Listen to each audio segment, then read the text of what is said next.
Kung nabubuhay pa si Rizal ngayon, ano sa tingin mo ang ginagawa niya? Nasusulat pa din.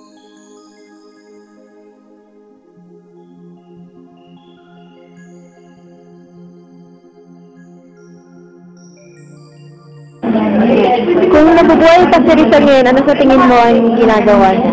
Sa tingin ko, kung buhay pa rin si Rizal ngayon, ayos pa yung bahay ng mga Alonso Sabinyan, saka yung bahay ni Rizal sa Kung nabubuhay si Rizal sa panahong ito, tingin mo anong gagawin niya?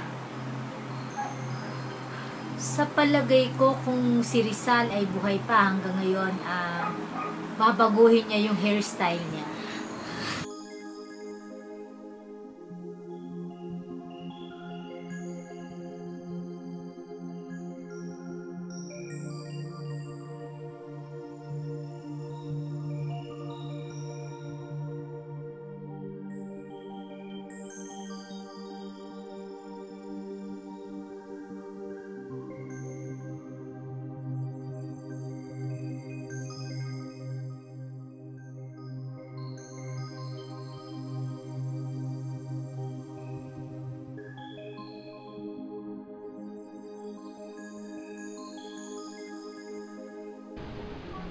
Babe, tayo ka ba?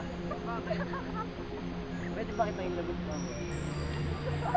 Babe, tayo ka ba? Bakit? Pwede ba kita yung labot mo? Babe, tayo ka ba? Bakit? Pwede ba kita yung labot mo? Babe, tayo ka ba? Bakit? Pwede ba kitang may labot mo?